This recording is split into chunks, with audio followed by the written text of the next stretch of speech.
क्या आप जानते हैं कि अगर आप कोई भी एफआईआर किसी के खिलाफ होती है तो उसका क्या इम्पैक्ट पड़ेगा? जिस भी इंसान के खिलाफ एफआईआर होगी तो उसका इम्पैक्ट क्या पड़ेगा? तो एफआईआर का अब जो भी इम्पैक्ट है वो काफ़ी हल्का कर दिया गया है कोर्ट की तरफ से।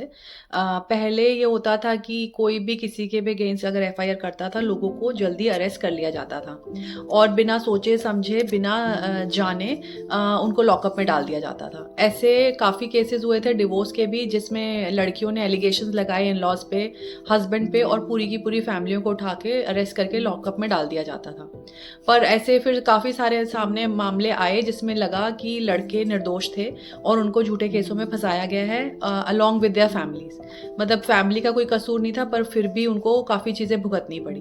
तो अगर कोर्ट ने इन चीज़ों को काफ़ी देखते हुए काफ़ी स्ट्रिक्ट हो गए हैं, और अगर एफआईआर किसी के लिए होती है तो अब उनको अरेस्ट नहीं किया जाएगा, उनको स्ट्रॉन्ग ग्राउंड्स पे ही अरेस्ट किया जाएगा। अगर तो बहुत ही सॉलिड रीज़न है कोई तो ही अरेस्ट किया जाएगा, नहीं तो नहीं किया जाएगा।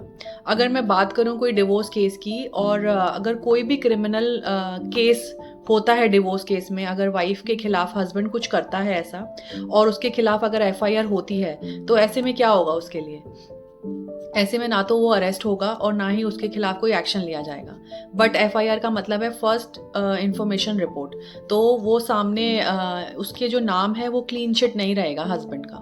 जैसे हमारा नाम अगर हम कहीं पे भी अप्लाई करेंगे जॉब के लिए, या कहीं बाहर जाना है या कुछ भी करना है, तो हमारा नाम हमें बिना कुछ सोचे समझे हम अप्लाई कर सकते हैं। बट अगर किसी के नाम पर एफआईआर हो जाती है तो उसको 5 बार सोचना पड़ेगा कि मैं अब आगे कैसे प्रोसीड करूँ।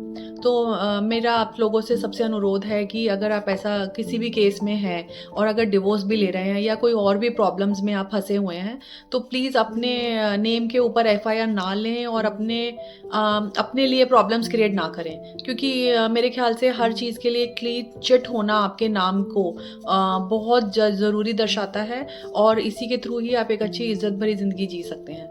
तो एफआईआर मत करवाइए, और जो भी लीगल प्रोसीजर है उसके थ्रू ही चलिए। बेटर रहेगा आपके लिए भी और आपके परिवार के लिए भी। Thank you.